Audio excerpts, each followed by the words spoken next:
हाँ जी, आत्मनिर्भर संस्थान की ऑनलाइन क्लासेज में आपका हार्दिक स्वागत। और देखिए दोस्तों, हमने पिछली क्लास में राजस्थान ज्योग्राफी के सिलेबस के बारे में बात की थी और हमने राजस्थान ज्योग्राफी का पहला टॉपिक राजस्थान की उत्पत्ति के बारे में पढ़ा था।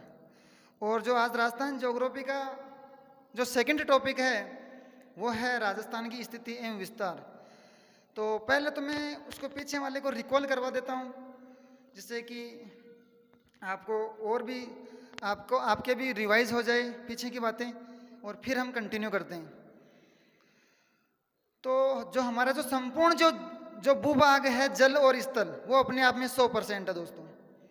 अगर इसमें स्थल की बात की जाए तो वो तो 29% है, और जल की बात की जाए तो वो 71% है। अगर स्थल 29% है तो जो बचा हुआ है वो तो जल का, ये तो कॉमन सेंस की बात है। जहाँ तक मुझे याद है, एक बार सेकंड ग्रेड के एग्जाम में पूछा गया था ये क्वेश्चन। उसमें एग्जैक्टली पॉइंटों में दे दिया गया था ये। अगर हम इसको राउंड फिगर में याद नहीं रख के, अगर इससे हम एग्जैक्ट देखना चाहते हैं कि स्थल का भाग कितना है और जल का भाग कितना है, तो दोस्तों ध्यान रखना, स्थल का जो भाग है वो तो 29.2 है, और जो जल का जो भाग है वो 70.8 है। अगर स्थल का 29.2 हो गया तो जो बचा हुआ जो भाग है वो जल का है, यानी कि 70.8। अगर हम आगे और बात करते हैं, पेंजिया कालांतर में 2 भागों में टूट जाता है। उसका उत्तरी भाग अंगारा लैंड और उसका दूसरा नाम है लोरेशिया, और पेंजिया का जो दक्षिणी भाग है वो है गोंडवाना लैंड। अंगारा लैंड और गोंडवाना लैंड के बीच में एक भूसनदी का निर्माण हुआ, जिसे हम कहते हैं टेती सागर।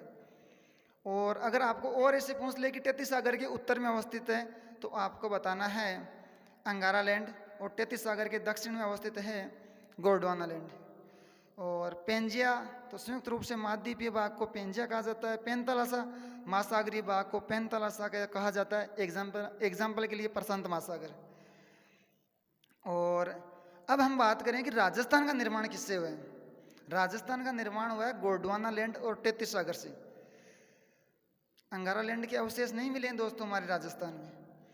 जो हमारे जो राजस्थान में जो स्थलाकृतियाँ बनी है, जो अरावली और हाड़ौती, ये तो हमारे गोंडवाना लैंड के अवशेष हैं, और जो मरुस्थल और जो मैदान है ये हमारे टेती सागर के अवशेष हैं। अगर भारत के अकॉर्डिंग देखें तो अरावली और हाड़ौती प्रायद्वीपीय पठारी प्रदेश का हिस्सा है, और मरुस्थल और जो मैदान है वो भारत के जो उत्तर का जो विशाल मैदान है उसका हिस्सा है।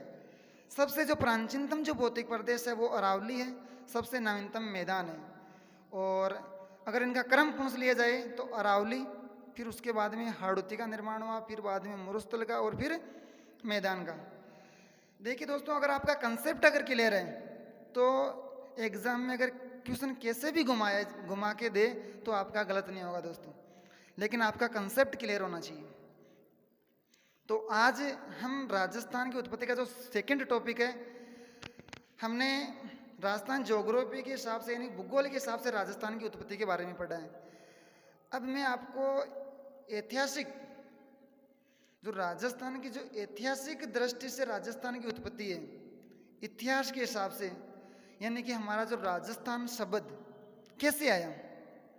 वैसे तो ये ज्योग्राफी का पार्ट नहीं है, लेकिन हम राजस्थान की उत्पत्ति की बात कर रहे हैं, तो इसलिए मैं आपको बता देता हूं दोस्तों, क्योंकि ये एग्जाम के पॉइंट ऑफ व्यू की दृष्टि से बहुत इम्पोर्टेंट है। इसमें सीधे सीधे फैक्ट पूछ लिए जाते हैं। तो राजस्थान की स्थिति और विस्तार पढ़ने से पहले आप हेडिंग डालो राजस्थान का नामांकरण, यानी कि हमारे सामने जो आज जो हमारा जो राजस्थान प्रदेश है, इस राजस्थान का नाम हमारे सामने कैसे आया। जो हमारा जो राजस्थान है, क्या पहले भी हमारे इस राजस्थान प्रदेश को राजस्थान ही कहा जाता? नहीं, इसके लिए कुछ न कुछ तो प्रोसेस रही होगी। पहले इसका नाम कुछ और होगा, फिर कुछ और हुआ होगा, और फिर हमारे सामने निकल के आया राजस्थान। तो अगर हम बात करें, आप हेडिंग डाल लो राजस्थान का नामांकरण, राजस्थान का नामांकन, राजस्थान का नामांकन।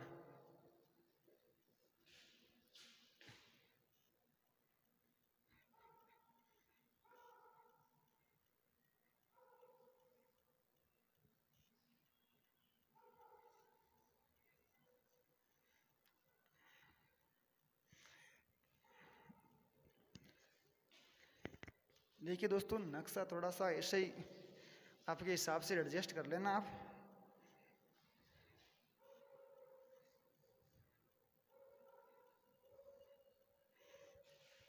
जो आज जो हमारा जो राजस्थान है, क्या पहले भी ऐसा राजस्थान था? नहीं। तो सर्वप्रथम इस राजस्थान प्रदेश को मरुकांतर की संज्ञा दी थी दोस्तों वाल्मीकि जी ने। क्योंकि जहां आज राजस्थान है वहां पहले मरुस्थल, आज भी मरुस्थल है। इस प्रदेश को मरु प्रदेश क्यों कहा गया? मरु का मतलब होता है मरुस्थल। और देखिए दोस्तों, भूगोल की लैंग्वेज में हम मरुस्थल ज्योग्राफी को हम सीमाओं में नहीं बांध सकते हैं।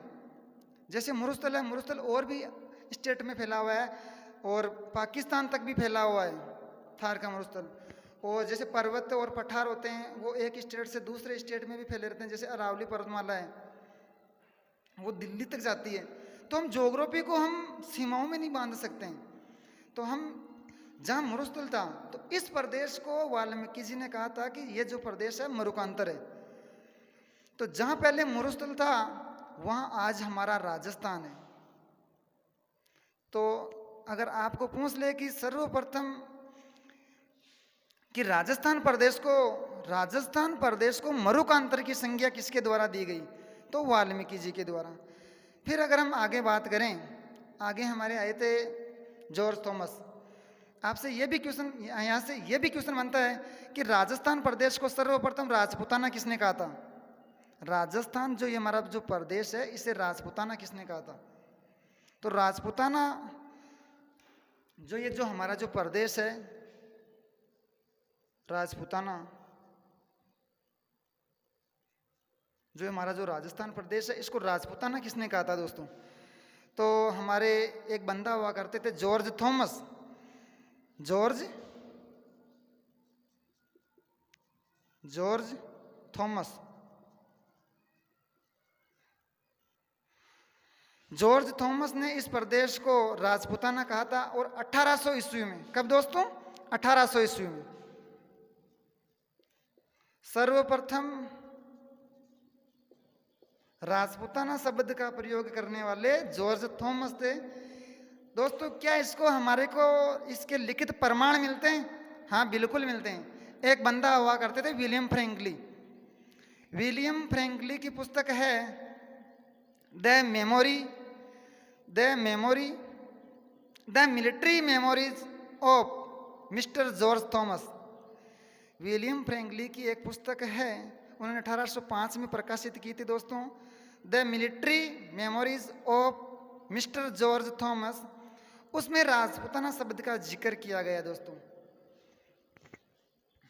तो आप नोट कर सकते हो साथ साथ में। एक बंदा हुआ करते थे विलियम फ्रैंकलिन। इन्होंने 1805 में एक बुक लिखी थी the military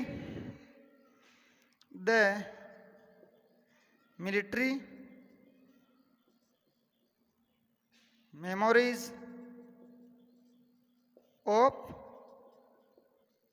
mister George Thomas.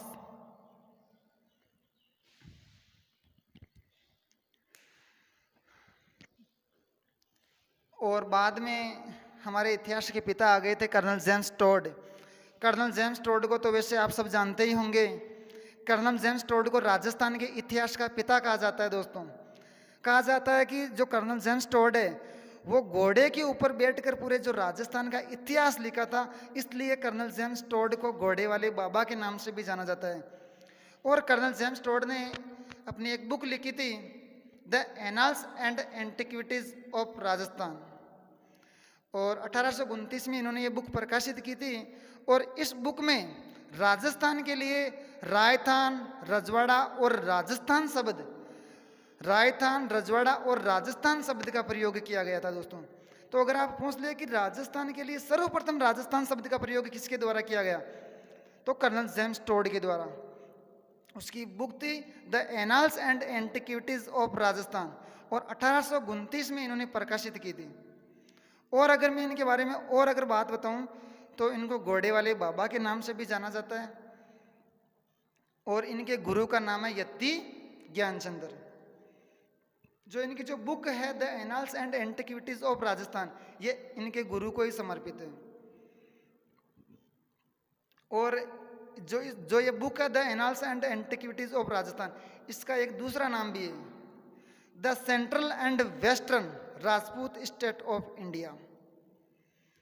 और मुझे यहाँ से दो बात और याद आ गई एक्स्ट्रा, तो वो भी मैं आपको यहाँ से बता देता हूँ कि भारत के जो इतिहास के पिता हैं वो तो है वेदव्यास जी, और विश्व के इतिहास के पिता हैं वो है हेरोडोटस।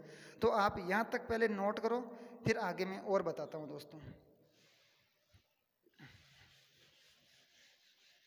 पहले तो लिखो आप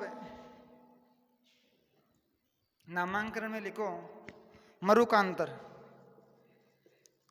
मरुकांतर, मरुकांतर की संज्ञा किसने दी थी दोस्तों? वाल्मीकि जी ने।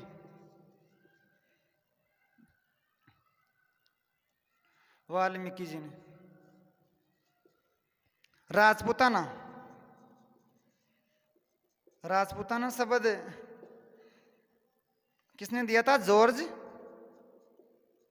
थॉमस। जॉर्ज थॉमस 1805 में। और इसका जो लिखित जो प्रमाण है, लिखित प्रमाण, लिखित प्रमाण, इसका जो लिखित प्रमाण है वो मिलता है the military memories, memories of mister George Thomas, mister George Thomas. देखिए दोस्तों, मरुकांतर की संख्या दी थी वाल्मीकि जी ने। राजपूताना शब्द का सर्वप्रथम प्रयोग किया था जॉर्ज थॉमस ने 1805 ईस्वी में। इसके राजपूताना शब्द के लिखित प्रमाण मिले हैं हमारे को the military memories of mister George Thomas, जो विलियम फ्रैंकलिन के द्वारा लिखी गई है, और ये 1805 में, 1805 में विलियम फ्रैंकलिन, विलियम फ्रैंकलिन। तो यहां तक नोट करिए दोस्तों। अब हम बात करते हैं कर्नल जेम्स टोड की। Colonel James Tod, Colonel James Tod, इनके बारे में लिखो आप। कर्नल जेम्स टोड की पुस्तक का नाम लिख लो the annals and antiquities,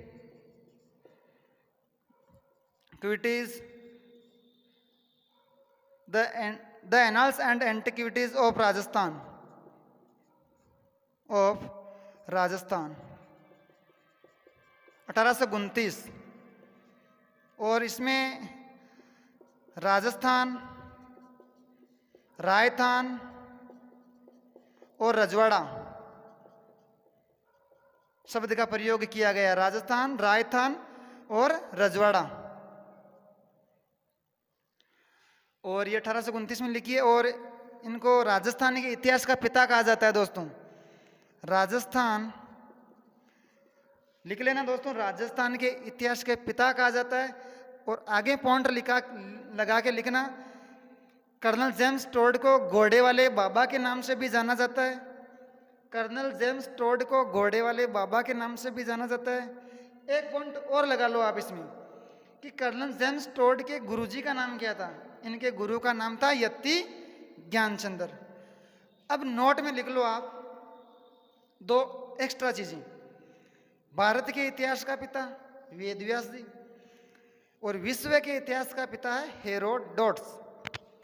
Herodotus विश्व के इतिहास का पिता है हेरोडोट्स, और भारत के जो इतिहास के पिता हैं वो है वेद व्यास जी। अब ये तो हो गई हमारे 1829 तक की बात।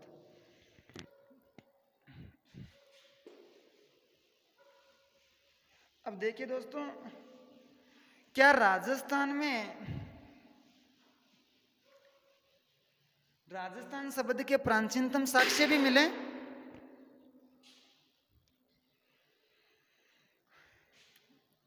देखिए दोस्तों, मैं आपसे एक क्वेश्चन करता हूं कि राजस्थान शब्द के प्राचीनतम साक्ष्य मिले हैं क्या कहीं से?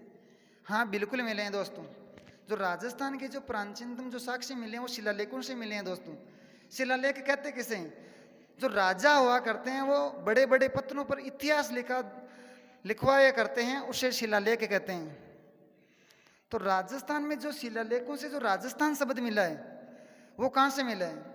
राजस्थान शब्द के जो प्राचीनतम जो साक्ष्य हैं, राजस्थान शब्द के जो प्राचीनतम साक्ष्य हैं वो चित्तौड़गढ़ शिलालेख से मिले हैं। चित्तौड़गढ़ में यानी कि गोसुंडी शिलालेख से, और वो खंडित अवस्था में मिले हैं दोस्तों। और जो वो साक्ष्य मिले हैं वो 525 ईस्वी के आसपास के शिलालेख हैं। क्या और भी प्राचीनतम साक्ष्य मिले हैं राजस्थान शब्द के? तो दूसरा जो हमारा जो प्राचीनतम जो साक्ष्य है वो बसंतगढ़ शिलालेख सिरोही से मिला है।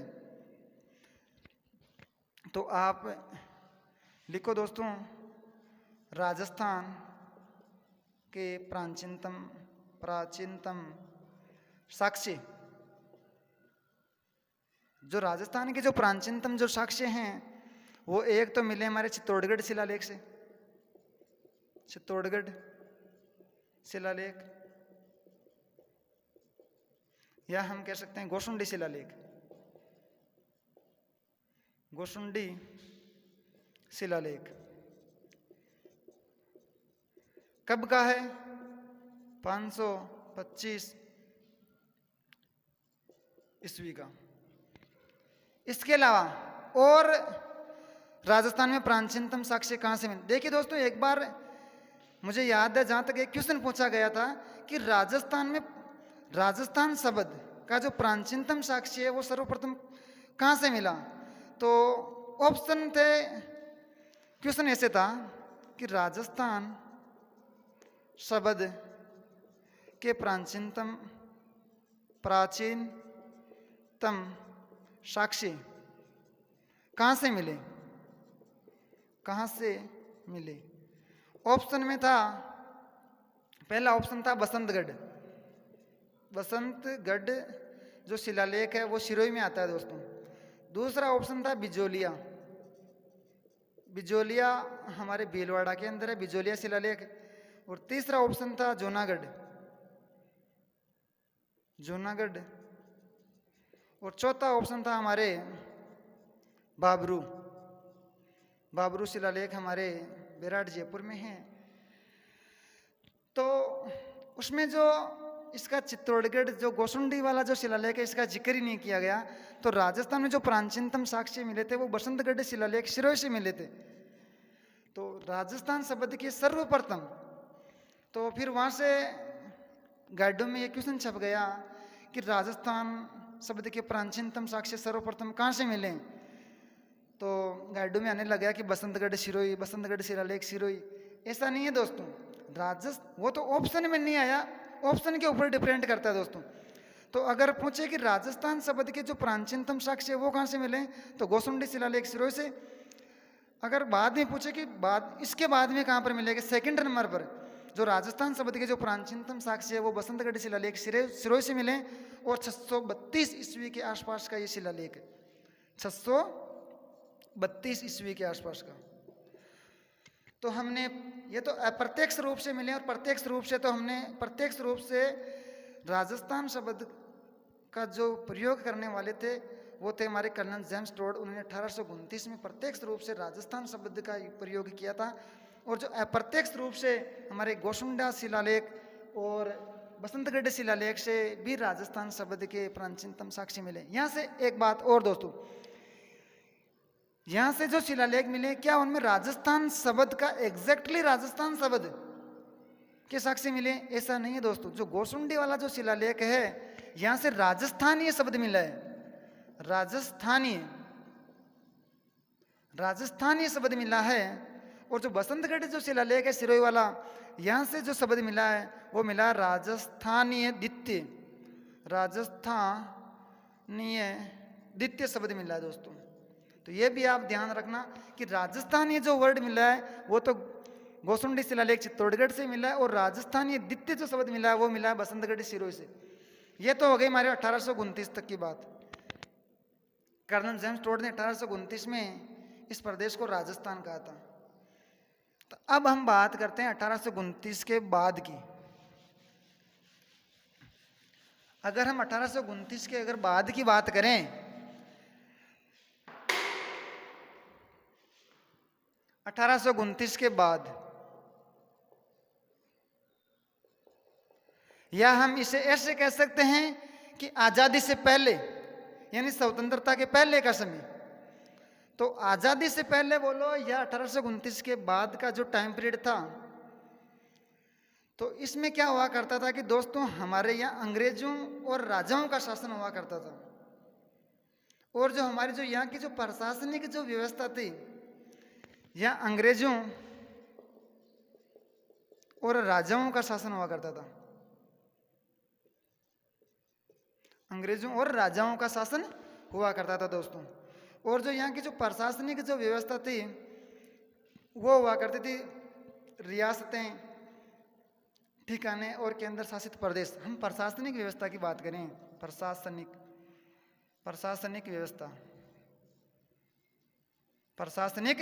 व्यवस्था। अगर हम अभी लोकतंत्र में अगर प्रशासनिक व्यवस्था की बात करें तो अभी हमारे जो एक देश है, देश में अलग अलग स्टेट हैं, स्टेट के बाद में हमारे जो जिले हैं, जिलों संभाग, तहसीलें, ग्राम पंचायतें, इस प्रकार हमारे जो लोकतंत्र की जो प्रशासनिक जो व्यवस्था है वो इस प्रकार है। पहले ऐसा नहीं हुआ करता था। पहले हमारे रियासतें, ठिकाने और केंद्र शासित प्रदेश हुआ करते थे प्रशासनिक व्यवस्था को चलाने के लिए। प्रशासनिक व्यवस्था पहले आज़ादी से पहले की बात कर रहा हूँ मैं। रियासतें, ठिकाने और केंद्र शासित प्रदेश। देखिए दोस्तों, रियासतों पर डायरेक्ट रूप से राजाओं का अधिकार हुआ करता था, ठिकानों पर सामंतों का अधिकार हुआ करता था, और जो केंद्र शासित जो प्रदेश है उन पर अंग्रेजों का शासन था दोस्तों।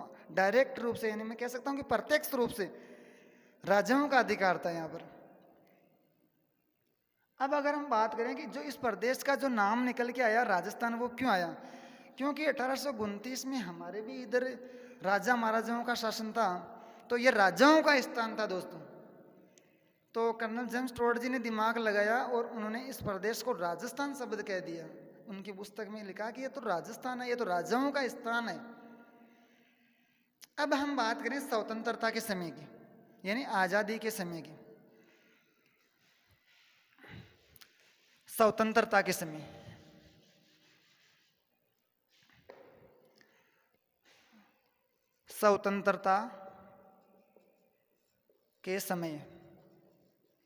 अगर हम स्वतंत्रता के समय की अगर बात करें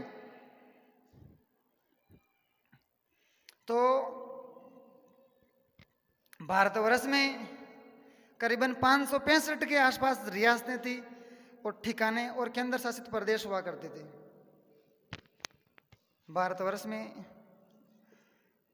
रियासतें, ठिकाने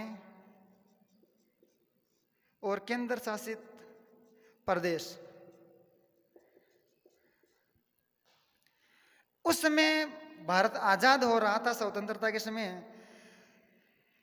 तो उस समय एक घोषणा की गई और उस घोषणा में यह कहा गया, एक घोषणा की और उसमें यह कहा कि जो भी रियासतें वो चाहे तो भारत में मिल सकती है अगर वो चाहे तो पाकिस्तान में मिल सकती है, और वो चाहे तो इंडिपेंडेंट रह सकती है, यानी कि अपने आप में स्वतंत्र रह सकती है। जो रियासतें हैं वो चाहे तो वो भारत में मिल सकती है, अगर वो चाहे तो पाकिस्तान में मिल सकती है, और वो चाहे तो इंडिपेंडेंट रह सकती है, यानी कि स्वतंत्र रह सकती है दोस्तों। तो यहाँ से कुछ रियासतें तो भारत में, कुछ रियासतों तो भारत में आ गई, और कुछ रियासतें और ठिकाने पाकिस्तान में गए। और जो स्वतंत्र जो रियासतें थी दोस्तों, वो 3 रियासतें थी। एक तो जम्मू कश्मीर, एक जूनागढ़ और एक हैदराबाद। जम्मू कश्मीर, जूनागढ़ और हैदराबाद। देखिए दोस्तों, जो जूनागढ़ है वो गुजरात में है। इसी प्रकार हमारे जो राजस्थान की अगर बात की जाए तो राजस्थान में भी रियासतें थी। तो राजस्थान जो रियासतें, अगर मैं यहाँ से अगर थोड़ी सी बात करूँ, जो रियासतें हैं इन सबको एक किया जा रहा था दोस्तों, यानी एकता के सूत्र में पिरोने का काम किया जा रहा था, जिसे हम कहते हैं एकीकरण। अगर हम राजस्थान की बात करें तो हमारे जो राजस्थान में 19 रियासतें, 3 ठिकाने और एक केंद्र शासित प्रदेश हुआ करता था दोस्तों। 3 ठिकाने नीमराणा, कुशलगढ़ और लावा, और एक केंद्र शासित प्रदेश अजमेर मेरवाड़ा। और वैसे 19 रियासतें थी, मारवाड़, मेवाड़, जयपुर, डूंगरपुर, बांसवाड़ा, धौलपुर, ऐसे करके 19 रियासतें थी। उन सबको मिलाकर एक राजस्थान बनाया गया दोस्तों। यानी कि जो राजस्थान का जो निर्माण हुआ है वो 23 चीज़ों को मिलाकर किया गया है, यानी कि 19 रियासतें, 3 ठिकाने और एक केंद्र शासित प्रदेश को मिलाकर एक राजस्थान बनाया गया है दोस्तों। पहले अभी जो राजस्थान है वैसा राजस्थान नहीं था। अभी जो हमारा जो राजस्थान है इसकी एक ज्योग्राफिकल एक्सप्रेशन है, यानी कि ये इसकी सीमाओं का निर्धारण है, इसकी एक भौगोलिक इकाई है, और ये एक राजनीतिक इकाई के रूप में बंधा हुआ है दोस्तों। पहले ऐसा नहीं था। पहले हमारे यहाँ रियासतें हुआ करती थी, जो रियासतों के हमारे प्रत्येक रियासत का नाम अलग अलग हुआ करता था, और वो अपने आप में वो एक स्वतंत्र देश हुआ करता था। वैसे अगर बात की जाए तो प्रत्येक रियासत की एक अलग ही करेंसी हुआ करती थी, उसका एक अलग झंडा हुआ करता था, उसकी एक अलग आर्मी हुआ करती थी, उसकी एक अलग से विदेश नीति हुआ करती थी। पहले अभी जैसा नहीं था, पहले प्रत्येक रियासत का नाम अलग अलग था, वो अपने आप में देश थे। फिर इन सब रियासतों को मिलाकर 19 रियासतें, 3 ठिकाने और एक केंद्र शासित प्रदेश को मिलाकर एक हमारी राजस्थान संघ बनाया गया था दोस्तों। अब अगर हम बात करें, इधर हम बात करते हैं एकीकरण की, एकीकरण, और इधर हम बात करें राज्य की। यहाँ से ध्यान से समझना दोस्तों। पहले हमारे हम अगर राज्य देखिए दोस्तों, हम किसी भी स्थान को स्टेट का दर्जा तब दे सकते हैं जब वो 3 कंडीशन को फॉलो करे दोस्तों। किसी भी स्टेट को, मतलब किसी भी स्थान को स्टेट का दर्जा देने के लिए उसको 3 कंडीशन को फॉलो करने की जरूरत है दोस्तों। एक तो उस स्थान की स्थायी सरकार, यानी कि उसकी एक निश्चित सरकार होनी चाहिए, और उसकी प्रशासनिक व्यवस्था को चलाने के लिए एक स्थायी राजधानी होनी चाहिए, और उसकी एक ज्योग्राफिकल एक्सप्रेशन, यानी कि उसकी सीमाओं का निर्धारण होना चाहिए। तो उस स्थान को हम स्टेट का दर्जा दे सकते हैं दोस्तों। जैसे मान लीजिए कि ये हमारा जो राजस्थान है, ये जो हमारा जो राजस्थान है, नक्शे के ऊपर ध्यान मत देना दोस्तों, मैं तो इसे बना रहा हूं नक्शा। तो अभी मान लीजिए जो हमारा जो ये राजस्थान है, अगर इसकी बात करें तो हमारे जो पहले की बात करें हम एकीकरण के समय, एकीकरण का जब प्रथम चरण हुआ था तो उसमें रियासतों को मिलाने का काम चल रहा था। जैसे 4 रियासतों को मिलाया गया मत्स्य संघ में, और राजधानी निकल के आई हमारे सामने अलवर। पहले चरण में हमारी राजधानी थी अलवर। किसी भी स्टेट को स्टेट का दर्जा देने के लिए तीन कंडीशन की आवश्यकता है दोस्तों। एक तो उसकी स्थायी सरकार होनी चाहिए, एक उसकी स्थायी राजधानी होनी चाहिए, राजधानी, और उसकी सीमाओं का निर्धारण हुआ होना चाहिए दोस्तों। एक तीसरी जो कंडीशन है, सीमा का निर्धारण। अब जैसे हमारे जो राजस्थान की जो ये हमारा राजस्थान 19 रियासतें, 3 ठिकाने और एक केंद्र शासित प्रदेश को मिला के बनाया गया है दोस्तों। जैसे हमारे रियासतों को मिलाने का काम चल रहा था, तो पहले चरण में हमारे सामने राजधानी निकल कर आई थी अलवर। दूसरे चरण में हमारी राजधानी हो गई थी दोस्तों कोटा, और तीसरे चरण में राजधानी हो गई हमारी उदयपुर। देखिए दोस्तों, यहां तक हमारे राजस्थान बना नहीं है, अभी तक राजस्थान को मिलाया जा रहा है, रियासतों को मिलाया जा रहा है, तो यहां राजधानी चेंज हो रही है। चौथे चरण में तो बदल ही गया मामला, राजधानी बन गई जयपुर। तो यहां तक हम नहीं कह सकते हैं कि राजस्थान, देखो जैसे ही जयपुर राजधानी बनी उस समय दोस्तों संविधान का निर्माण भी हो रहा था साथ साथ में। तो वहाँ एक कमेटी का गठन किया गया था, BR मेहता कमेटी। और आप अधिकतर आप पढ़ते हो सत्यनारायण राव कमेटी की सिफारिश के आधार पर जयपुर को राजधानी बनाया गया था। ये बात भी सही है दोस्तों, लेकिन जो चौथा चरण था उसमें BR मेहता समिति का गठन किया गया था, और इसमें 2 अन्य सदस्य भी थे, TC पुरी और SP सिन्हा। तो चौथे चरण में हमारे जो संविधान का निर्माण हो रहा था, तो उसमें एक समिति बनी BR मेहता समिति, और जयपुर को स्थायी राजधानी बना दिया गया वहां से। तो हम कह सकते हैं कि जैसे ही राजधानी जयपुर बना तो हमारी एक कंडीशन फॉलो हो गई, स्थायी राजधानी। तो जो चौथा चरण का जो टाइम था वो था 30 मार्च 1949। तो हम कह सकते हैं कि 30 मार्च 1949 को राजस्थान की नींव रखी गई थी दोस्तों। और मैंने आपको पहले भी बताया कि किसी भी स्टेट को स्टेट का दर्जा तब दिया जाता है जब वो 3 कंडीशन को फॉलो करे। तो इनमें से एक कंडीशन यानी कि राजस्थान की राजधानी स्थायी राजधानी बना दी गई थी 30 मार्च 1949 को।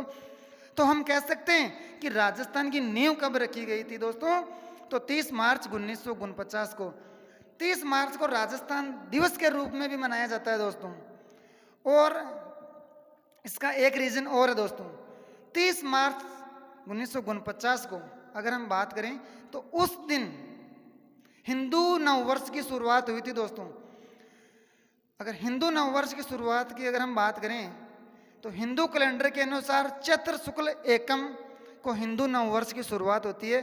तो 30 मार्च 1949 को चैत्र शुक्ल एकम विक्रमी संवत 2006 था दोस्तों।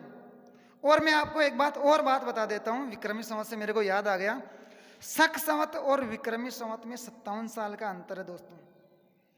1949 अगर विक्रमी संवत के अनुसार पूछे तो 2006 भरत राजस्थान यानी कि राजस्थान का जो चौथा चरण का गठन हुआ था वो कब हुआ था, विक्रमी संवत के अनुसार पूछे तो आपको 2006 बताना है दोस्तों।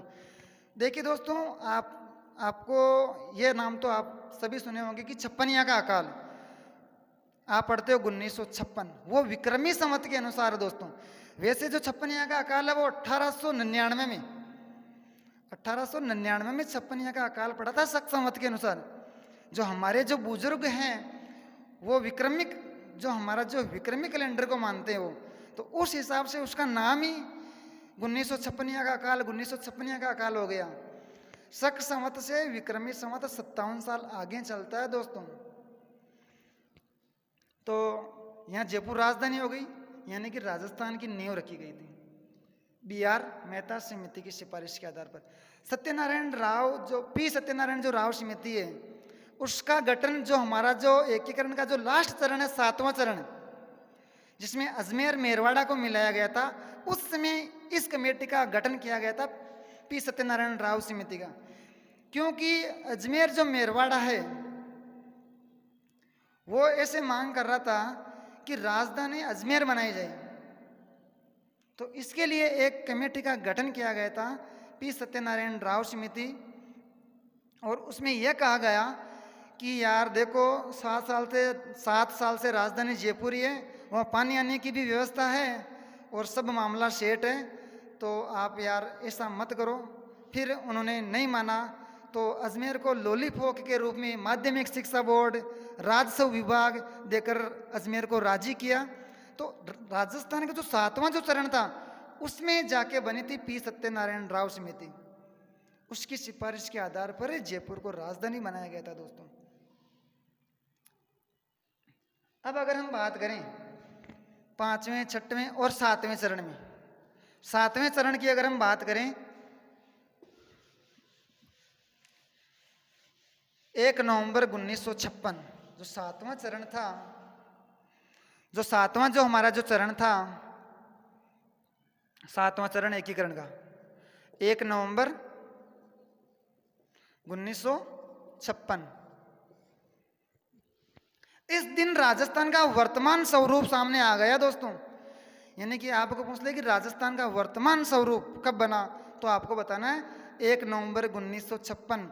यानी कि जो आज जो हमारे सामने जो राजस्थान है, ये 1 नवंबर 1956 को बन के तैयार हुआ था।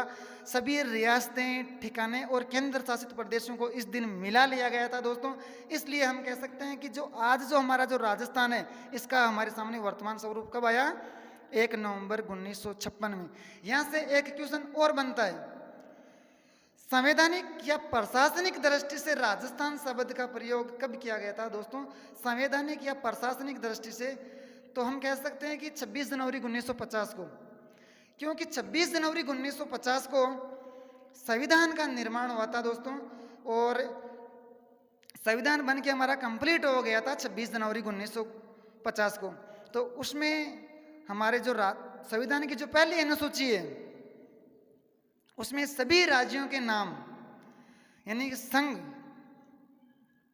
सभी राज्यों के नाम लिखे हुए दोस्तों। तो हम कह सकते हैं कि संवैधानिक या प्रशासनिक दृष्टि से राजस्थान शब्द कब दिया गया था, तो 26 जनवरी 1950 को दोस्तों। अब यहां से मेरा एक क्वेश्चन है दोस्तों आपसे, क्या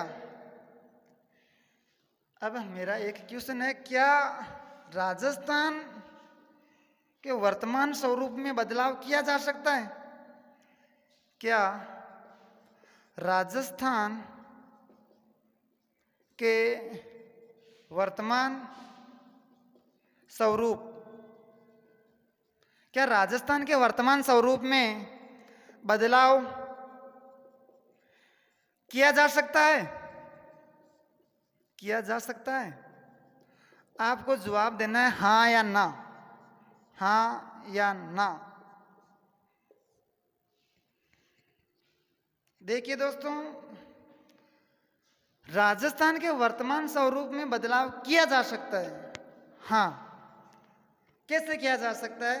2 या 3 तरीकों से किया जा सकता है। जैसे कि मान लीजिए ये हमारा राजस्थान है, जैसे कि मान लीजिए हमारा राजस्थान है, हम अगर कुछ हिस्सा, हमारे जो पड़ोसी देश है पाकिस्तान, अगर हम कुछ हिस्सा पाकिस्तान का अगर हमारे राजस्थान में मर्ज कर लें, तो राजस्थान के वर्तमान स्वरूप में बदलाव आ गया।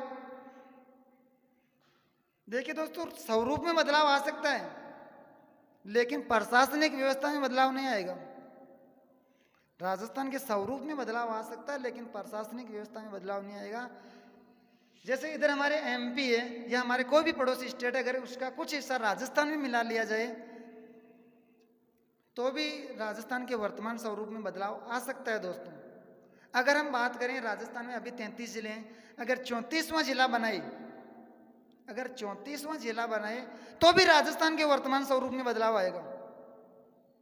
यानी कि प्रशासनिक व्यवस्था में कोई बदलाव नहीं होगा। अगर 34वां जिला बनाया तो वहां भी तो एक कलेक्टर होगा, एक एसपी होगा, लेकिन प्रशासनिक व्यवस्था में बदलाव नहीं आएगा दोस्तों। कहने का मतलब है कि स्वरूप में बदलाव आ सकता है। और मैं आपको बता देता हूं, नए जिले की अगर बात ही आ गई तो मेरे को एक बात और याद आ गई दोस्तों। नए जिले के गठन के लिए हमारे एक परमेश चंद्र समिति का गठन किया गया दोस्तों। परमेश तंत्र समिति का गठन किया गया है। तो जो हमारा जो 33वां जो जिला है वो किस कमेटी की सिफारिश के आधार पर बनाया गया है? जो हमारा 33वां जिला है वो परमेश तंत्र कमेटी की सिफारिश के आधार पर बनाया गया है। और 33वां जिला है जो 26 जनवरी 2008 को बनकर तैयार हुआ था। और इस 5 रियासतें लेकर छोटी छोटी 5 रियासतों को मिलाकर एक प्रतापगढ़ जिला बनाया गया था। जैसे 3 जिलों से इसका निर्माण हुआ था, चित्तौड़गढ़, प्रताप और चित्तौड़गढ़, बांसवाड़ा और उदयपुर। इनसे कुछ रियासतें ली गई थी और फिर प्रतापगढ़ का निर्माण किया गया था दोस्तों। इसी प्रकार हमारा जो 26वां जिला बना था अजमेर। फिर आपको कमेंट में यह बताना है कि 27वां जिला, 28वां जिला, 29, 30, 31, 32 और 33 ये जिले कब बने और किससे अलग होकर बने। तो देखिए दोस्तों, मैं ही बता देता हूँ और आप कमेंट में बताना पूरा डिटेल से। 27वां जिला बना था धौलपुर, 28वां, 29वां और 30वां दौसा, बारा और राजसमंद ये बने थे 10 अप्रैल 1991 में। फिर हमारा 31वां जिला बना था करौली, 32वां जिला हनुमानगढ़ और 33वां जिला बना था हमारा प्रतापगढ़। तो देखिए दोस्तों, यहाँ तक हमने राजस्थान कैसे बना, राजस्थान का उद्भव, उत्पत्ति, विकास ये सब कैसे हुआ और ये सारी बातें तो सबको पता होनी चाहिए। तो अब जो हम नेक्स्ट क्लास में जो बात करेंगे वो है ज्योग्राफी का सेकंड टॉपिक, यानी कि राजस्थान की स्थिति एवं विस्तार। हमने राजस्थान की उत्पत्ति के बारे में, ज्योग्राफी के हिसाब से भी हमने राजस्थान की उत्पत्ति के बारे में बात की है और इतिहास के हिसाब से भी, यानी ऐतिहासिक पृष्ठभूमि के हिसाब से भी हमने राजस्थान की उत्पत्ति के बारे में पढ़ा है। दोस्तों आज के लिए इतना ही। जय हिंद, जय भारत। अगर आपको अच्छा लगे तो लाइक, शेयर और सब्सक्राइब जरूर करना और बेल आइकन का घंटा जरूर दबाना, जिससे कि आपको समय समय पर नोटिफिकेशन मिल सके दोस्तों। Thank you.